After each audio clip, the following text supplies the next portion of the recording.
Dracula by Bram Stoker, read by Slippery When Read. Chapter 2. Jonathan Harker's journal continued. 5th May.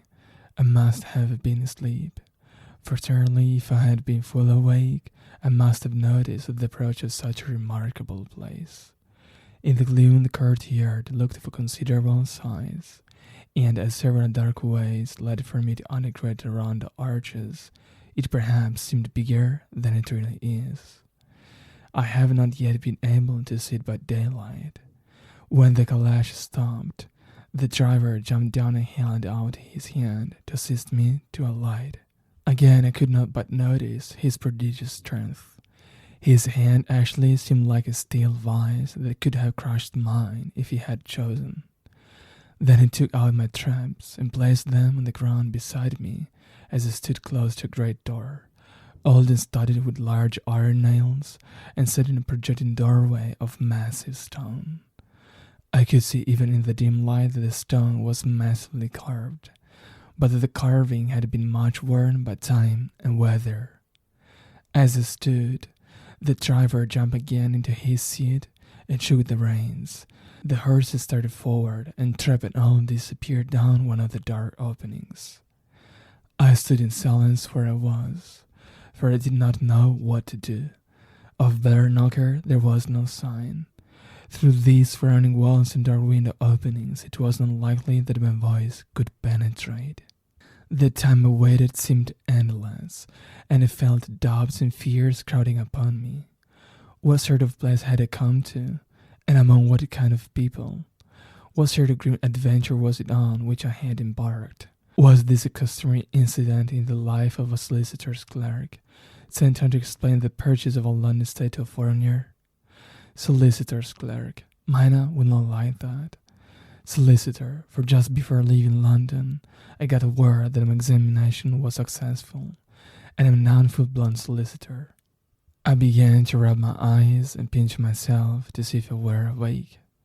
It all seemed like a horrible nightmare to me, and expected that I should suddenly awake and find myself at home, with the dawn struggling in through the windows, as I had now and again felt in the morning after a day of overwork. But my flesh answered the pinching test, and my eyes were not to be deceived. I was indeed awake and among the Carpathians. All I could do now was to be patient and to wait the coming of the morning. Just as I had come to this conclusion, I heard a heavy step approaching behind the great door, and saw through the chinks the gleam of a coming light. Then there was the sound of rattling chains and the clanking of massive bolts drawn back. A key was turned with the loud grating noise of long disuse, and the great door swung back. Within stood a tall old man, clean-shaven save for a long white mustache, and clad in black from head to foot, without a single speck of color about him anywhere. He held in his hand an antique silver lamp, in which the flame burned without chimney or globe of any kind, throwing long quivering shadows as it flickered in the draught of the open door. The old man motioned me in with his right hand, with a courtly gesture, saying excellent English but with a strange intonation. "Welcome to my house. Enter freely and of your own will." He made no motion of stepping to meet me, but stood like a statue, as though his gesture of welcome had fixed him into stone.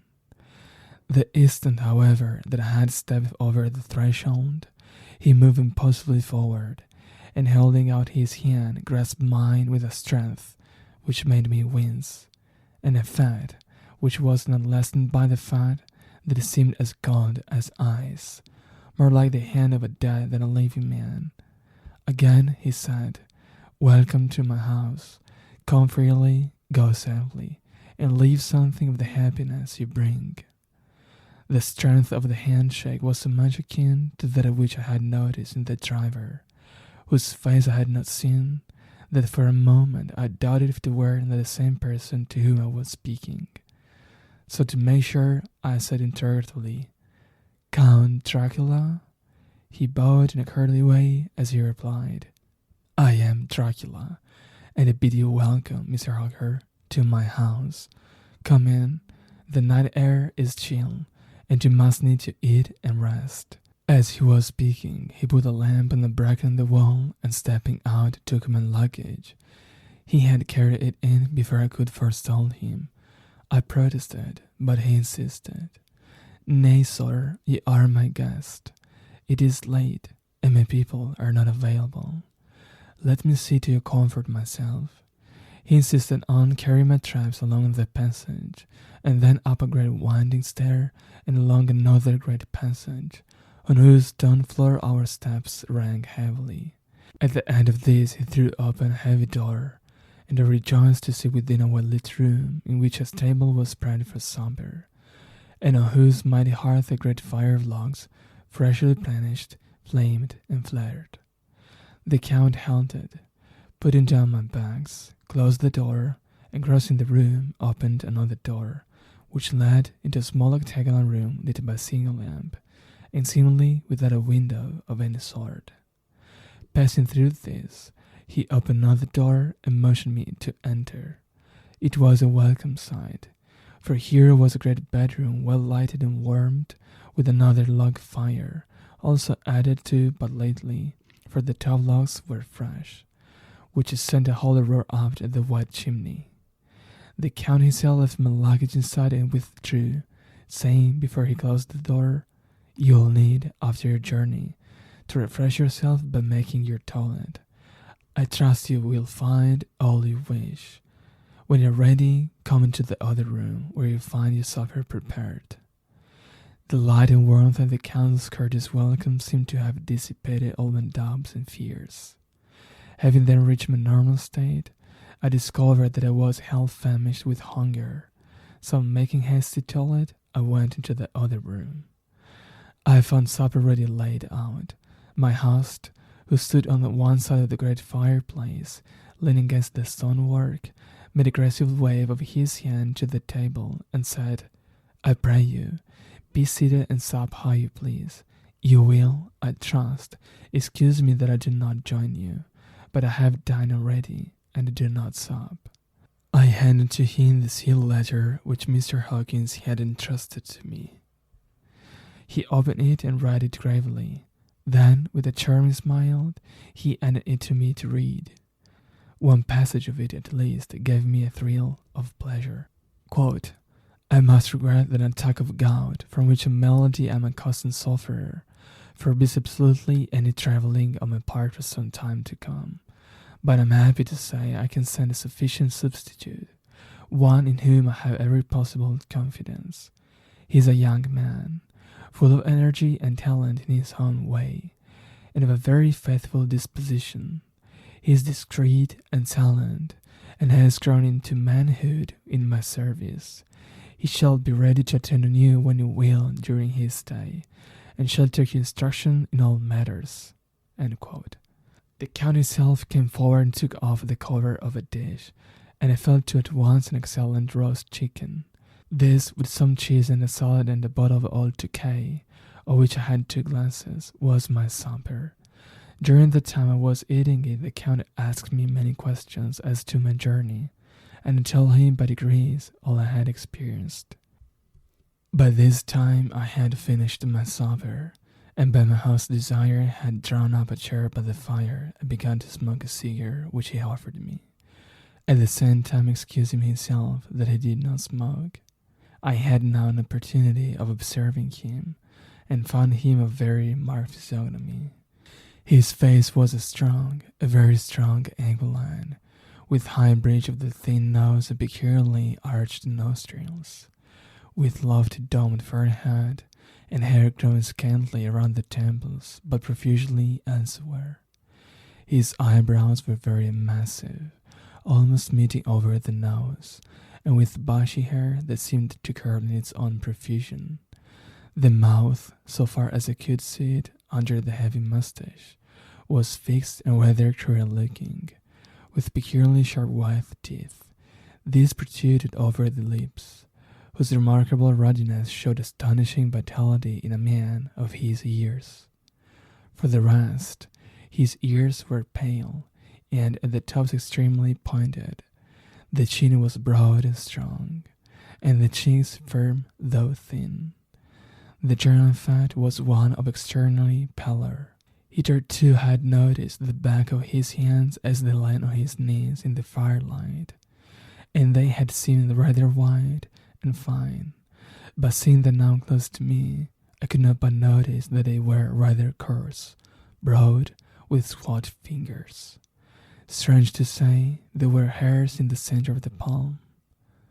The nails were long and fine, and cut to a sharp point. As the Count leaned over me and his hands touched me, I could not repress a shudder. It might have been that his breath was rank, but a horrible feeling of nausea came over me, which, do what I would, I could not conceal. The Count, evidently noticing it, drew back, and with a grim sort of smile, which showed more than he had yet done his protuberant teeth, sat himself down again on his own side of the fireplace. We were both silent for a while, and as I looked towards the window, I saw the first dim streak of the coming dawn. There seemed a strange stillness over everything, but as I listened, I heard, as if from down below in the valley, the howling of many wolves.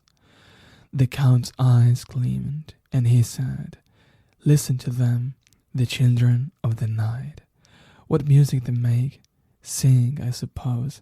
Some expression in my face strange to him, he added, "Ah, sir, you dwellers in the city cannot enter into the feeling of the hunter."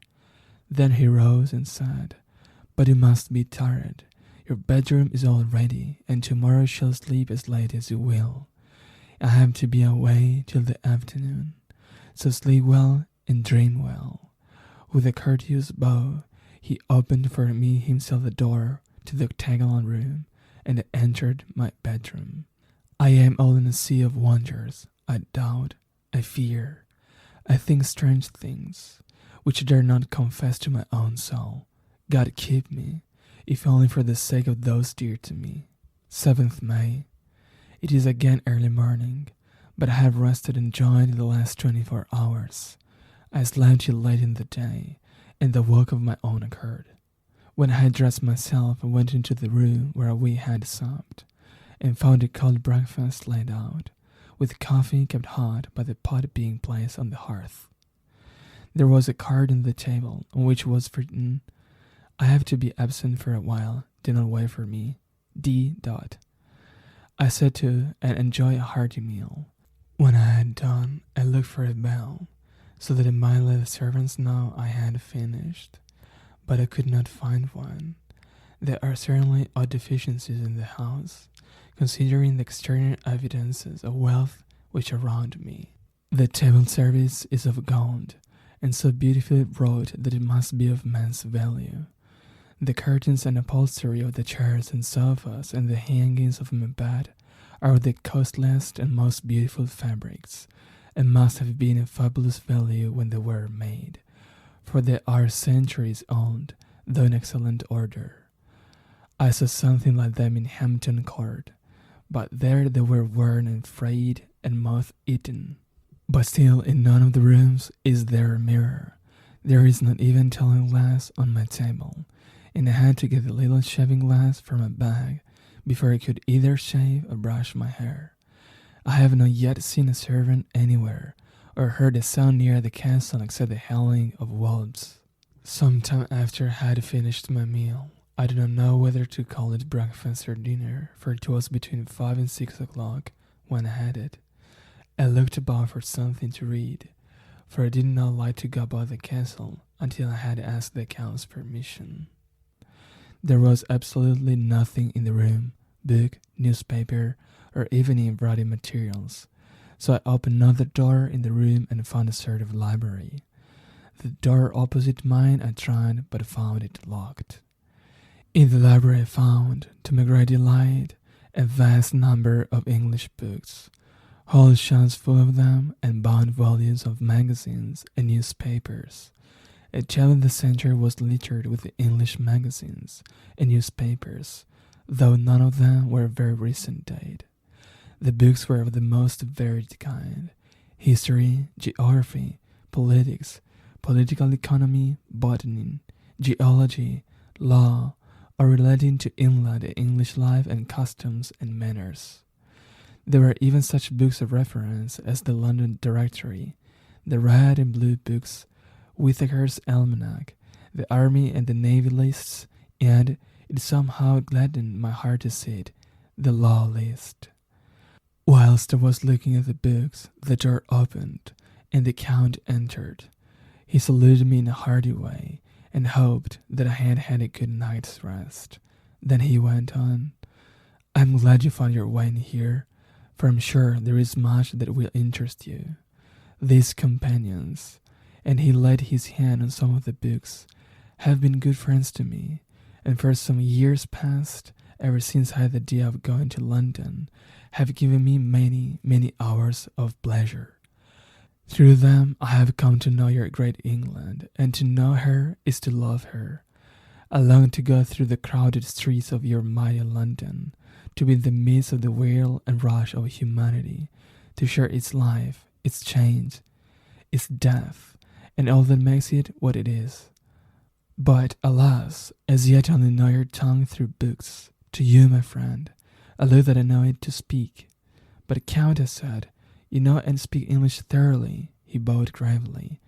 "I thank you, my friend, for your all too flattering estimate, but yet I fear that I am but a little way on the road I would travel.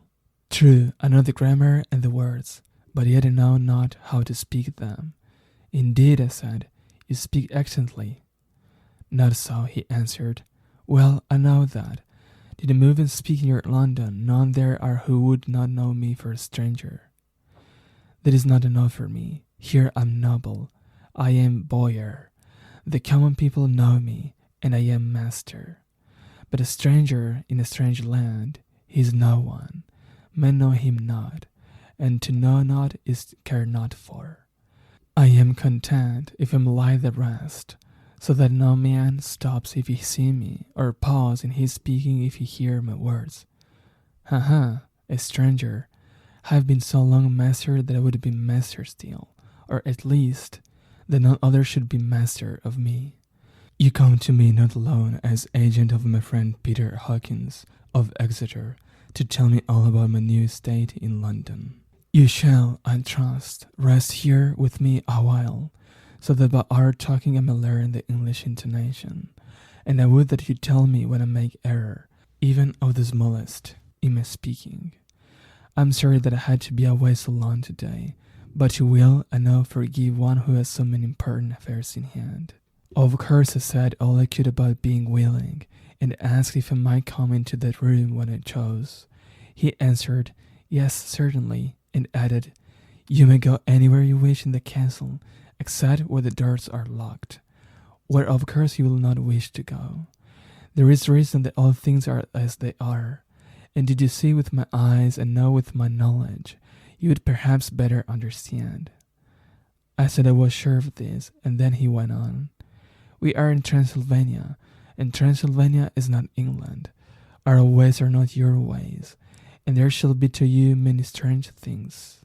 Nay, from what you have told me of your experiences already, you know something of what strange things there may be."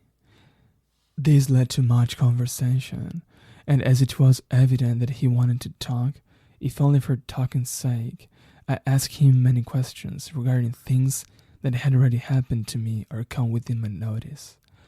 Sometimes he sheered off the subject, or turned the conversation by pretending not to understand. But generally he answered all I asked most frankly.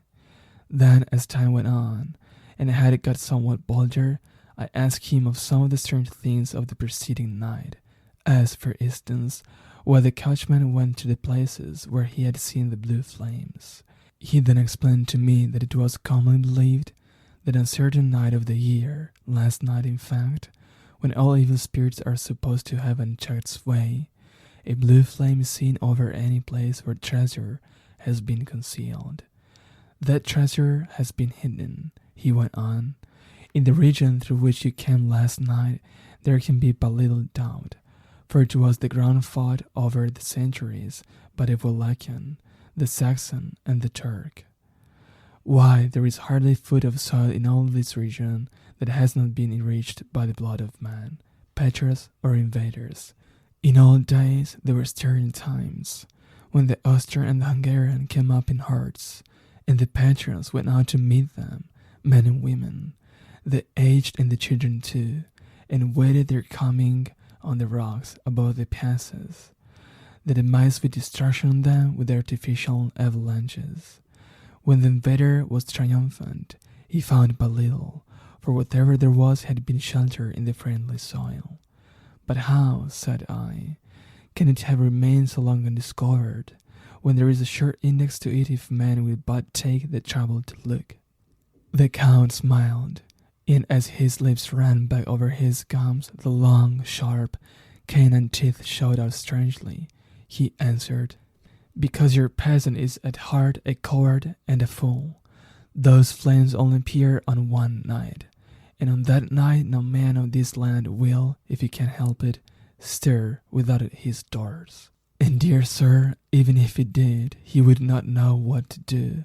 Why, even the peasant that you tell me of who marked the place of the flame would not know where to look in daylight, even for his own work.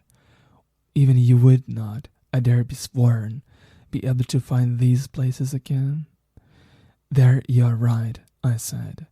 "I know no more than the dead, where even to look for them." Then we drifted into other matters. "Come," he said at last, "tell me of London, and of the house which you have procured for me." With an apology for my remissness, I went to my own room to get the papers from my bag. Whilst I was placing them in order, I heard a rattling of china and silver in the next room, and as I passed through, noticed that the table had been cleared and the lamp lit, for it was by this time deep into the dark. The lamps were also lit in the study or library, and I found the Count lying on the sofa, reading, of all things in the world, an English Bradshaw's Guide. When I came in, he cleared the books and papers from the table, and with him I went into plans and deeds and fears of all sorts. He was interested in everything, and asked me a myriad questions about the place and its surroundings. He clearly had studied beforehand all he could get on the subject of the neighborhood, for he evidently at the end knew very much more than I did.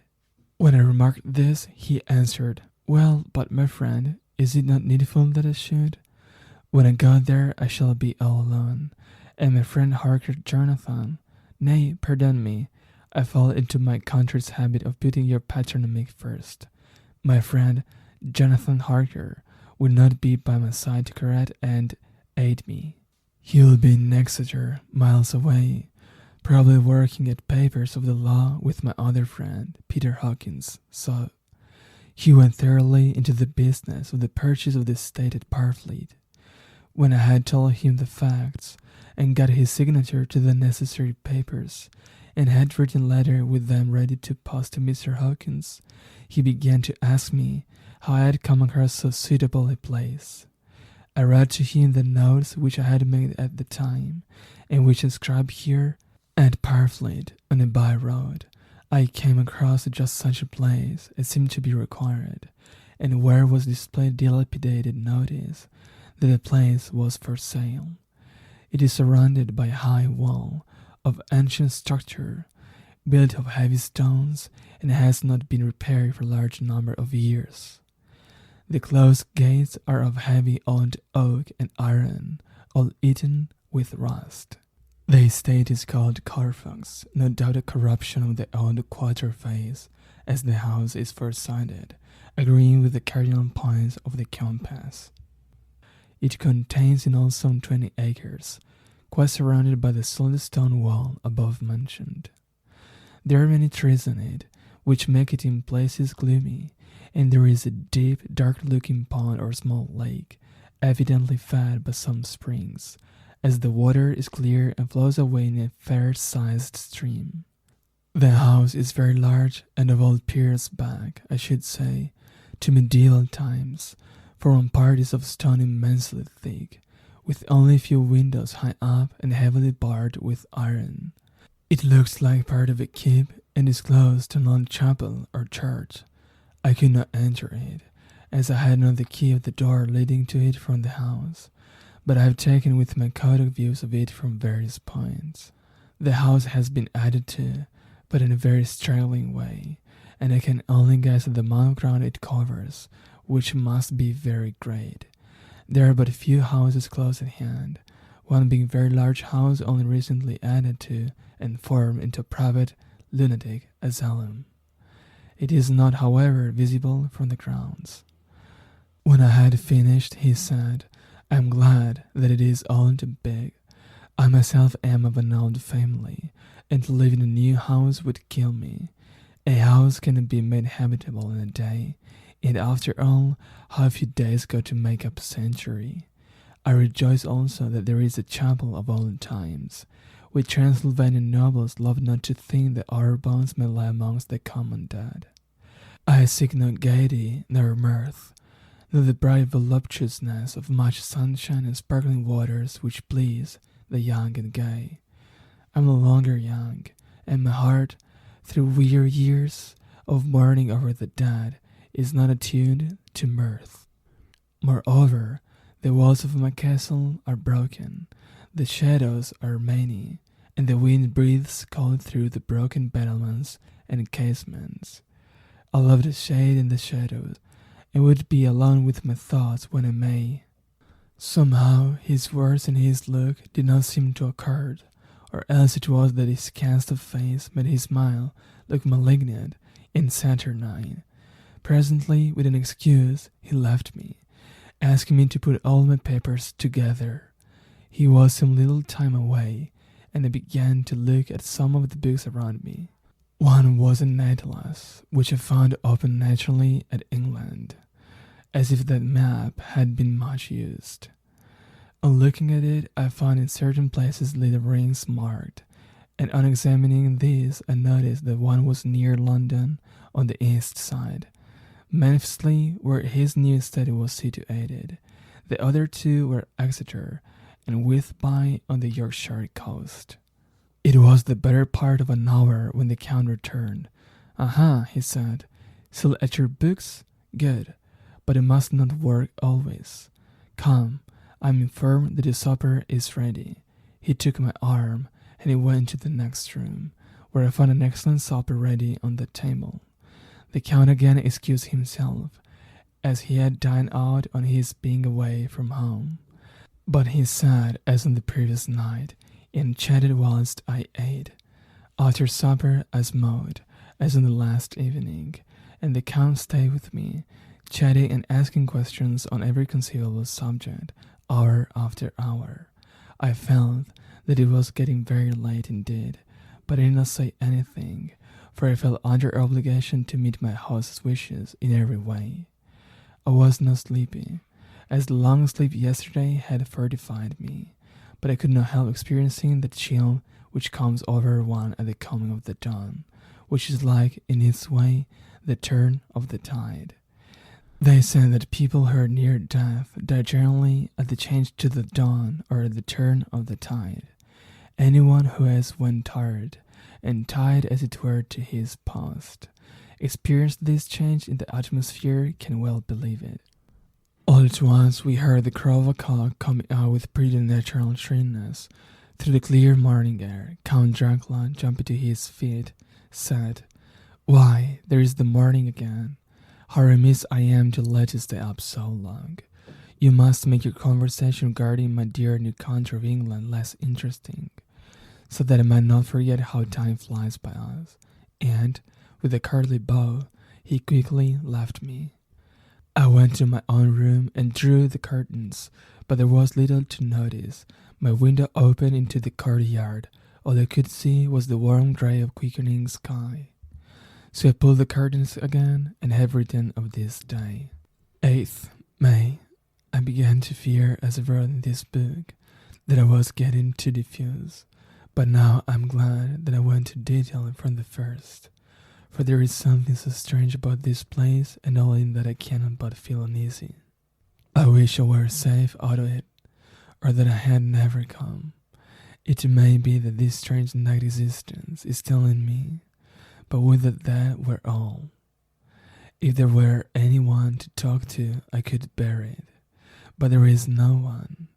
I have only the Count to speak with, and I fear I am myself the only living soul within the place.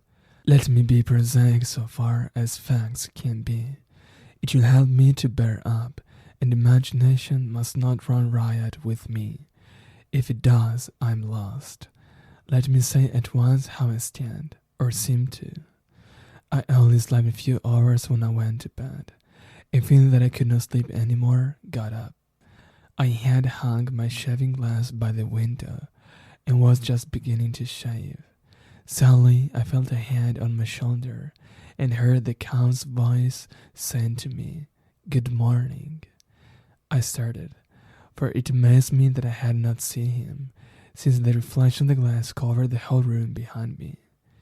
In starting, I had cut myself slightly, but did not notice it at the moment. Having answered the Count's salutation, I turned to the glass again to see how I had been mistaken. This time there could be no error, for the man was close to me, and I could see him over my shoulder. But there was no reflection of him in the mirror. The whole room behind me was displayed, but there was no sign of man in it, except myself. This was startling, and coming on the top of so many strange things was beginning to increase that vague feeling of uneasiness which I always have when the Count is near. But at the instant I saw that the cat had bled a little, and the blood was trickling over my chin. I laid down the razor, turning as it is a half round to look for some sticking plaster. When the Count saw my face, his eyes blazed with a sort of demoniac fury, and he suddenly made a grab at my throat. I drew away, and his hand touched the string of beads which held the crucifix.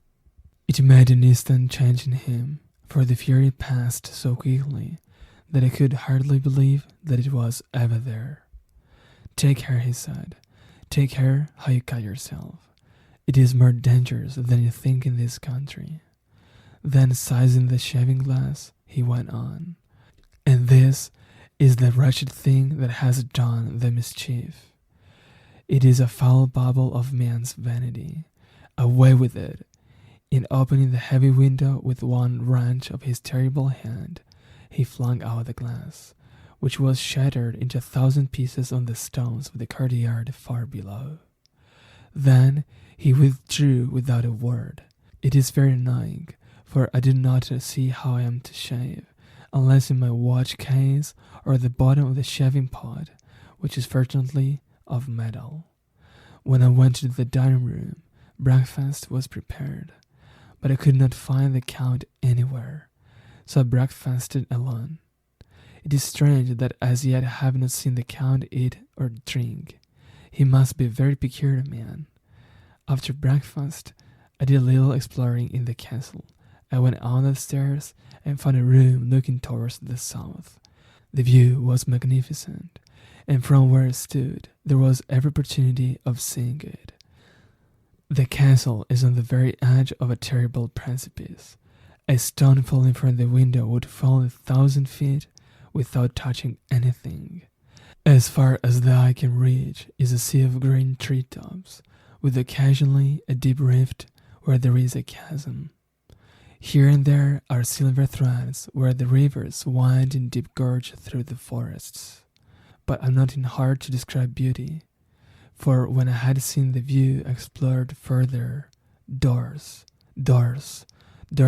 everywhere, and all locked and bolted. In no place save from the windows in the castle walls is there an available exit. The castle is a veritable prison, and I am a prisoner.